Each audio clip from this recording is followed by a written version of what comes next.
We Used to Live Here is a book that I really enjoyed. It's one of those things where,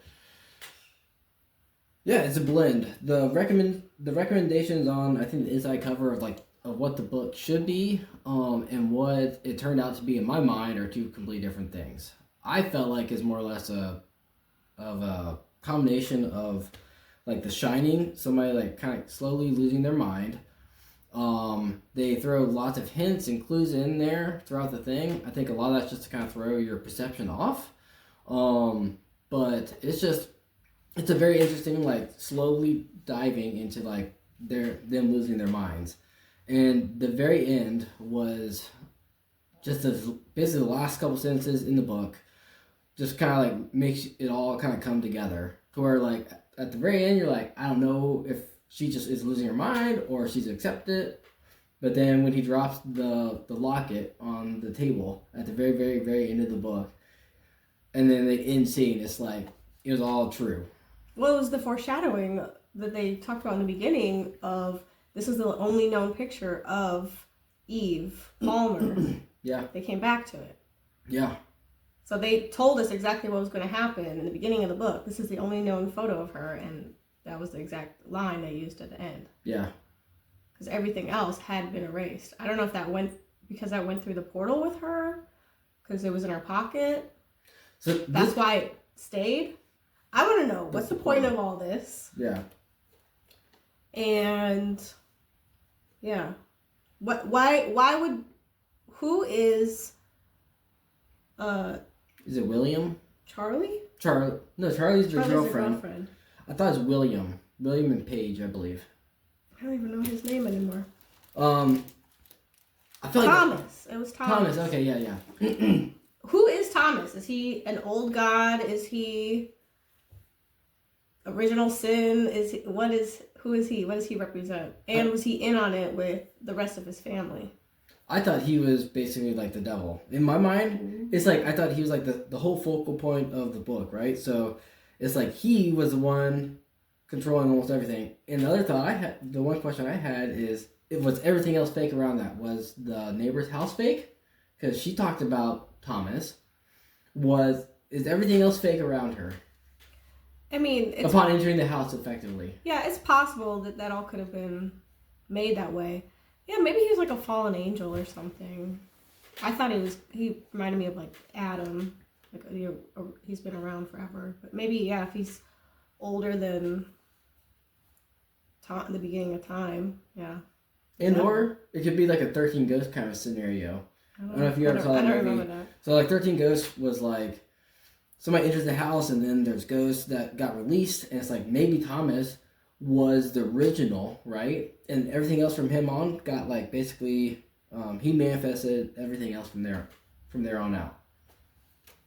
So it compared it as Get Out and meets Parasite. I thought it was like Us, which is a different Jordan Peele movie. Okay. Where they go into like subterranean layers, and in the end, a different version of the woman's daughter comes out of it. Interesting. Okay.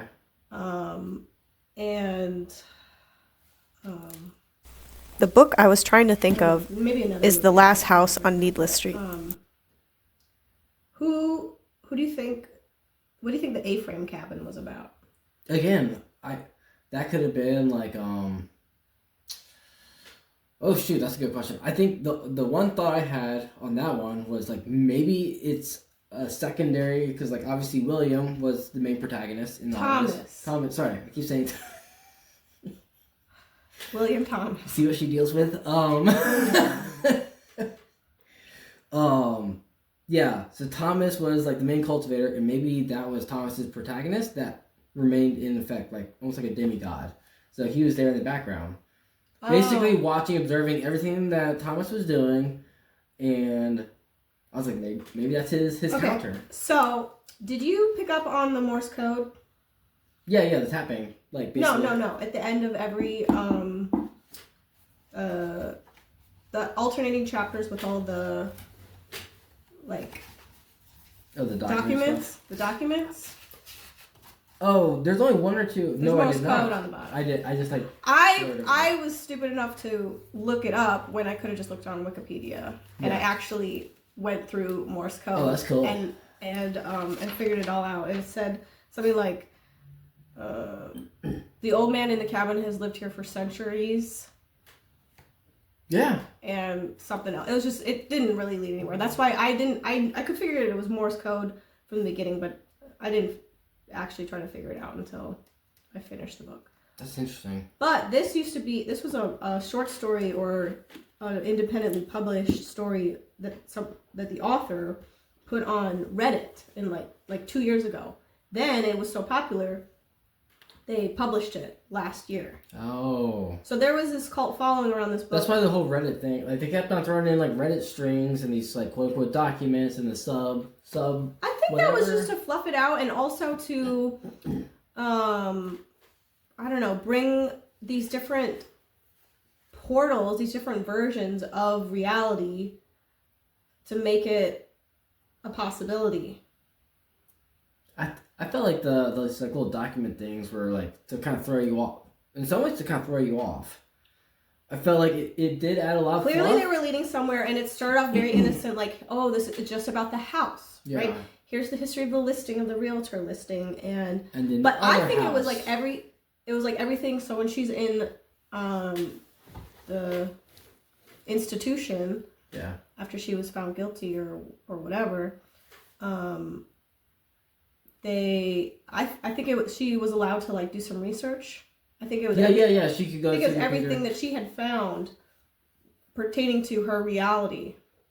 So what do you think was the whole connection between, he called her his lost sister, same with the other girl, Allison, the whole story with Allison and saying, Alina, this was my lost sister, but Alyssa. Allison, Alina, Alyssa. Yeah. I didn't pick up on that one. Okay. Yeah, I didn't like. I thought it was kind of weird that it was the same excuse, or I just don't know why. Like, okay, whatever Thomas is, what is he gaining by bringing people into alternate realities, and then, unless he, I don't know, wants to torment her.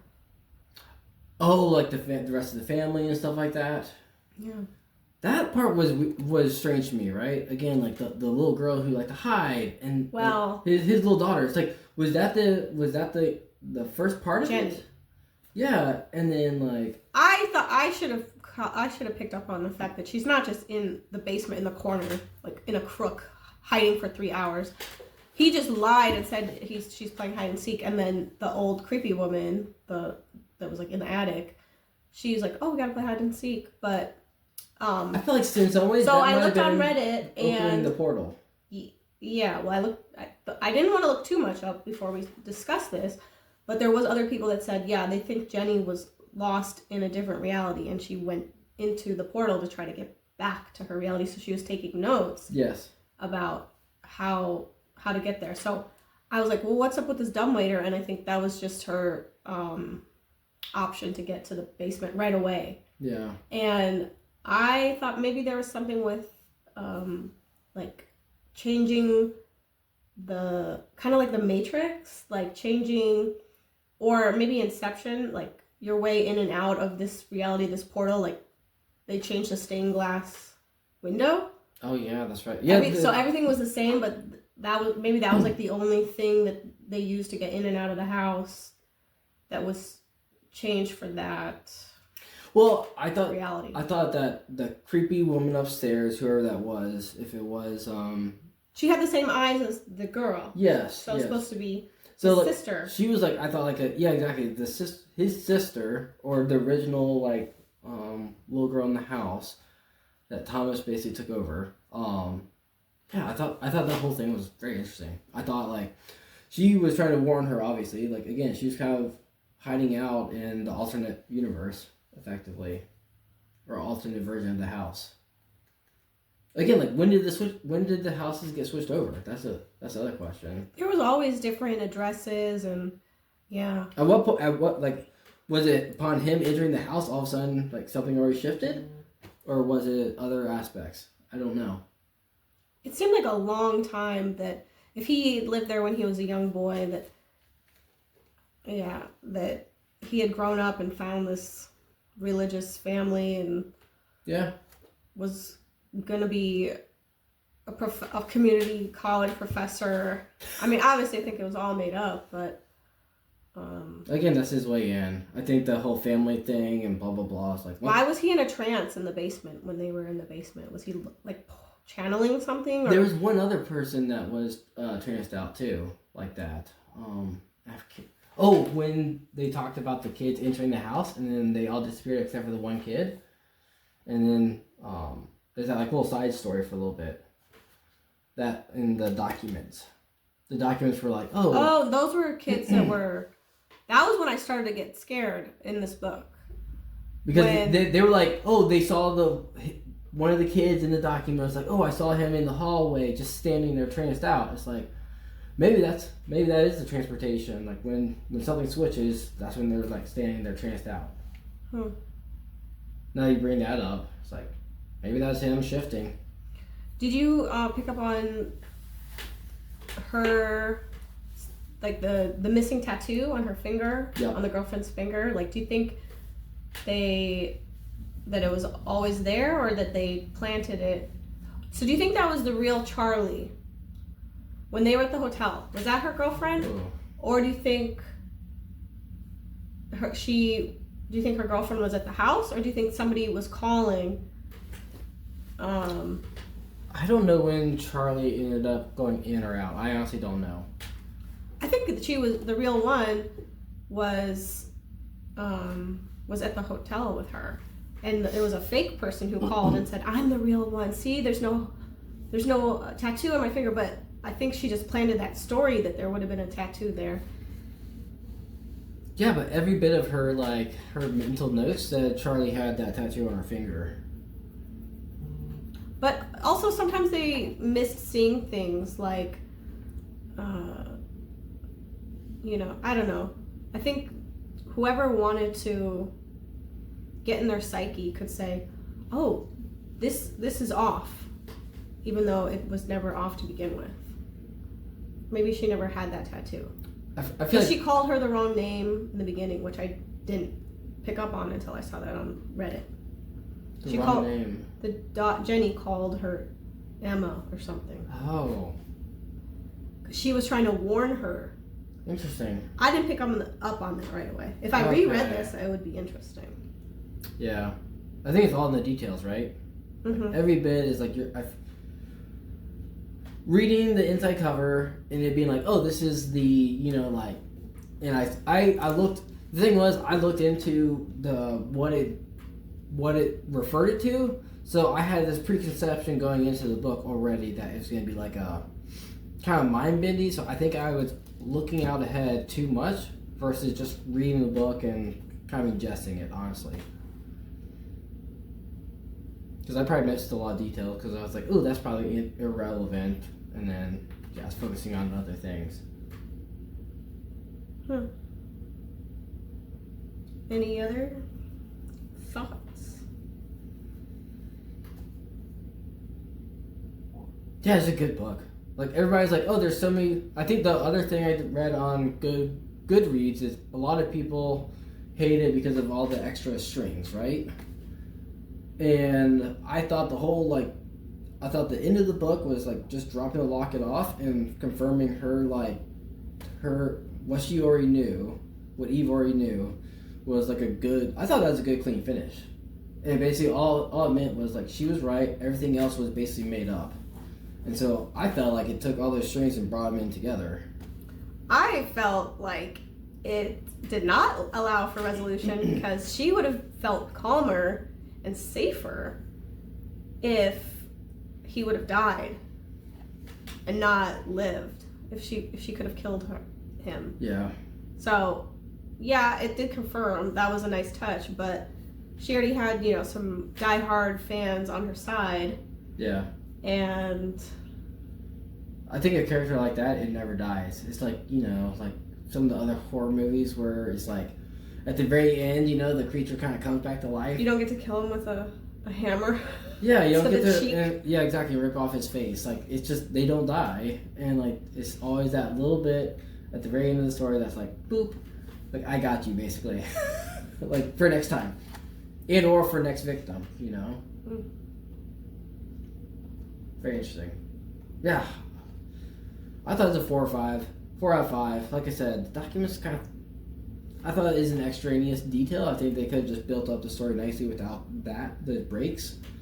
But I think it also added that kind of element of like of mystery in there.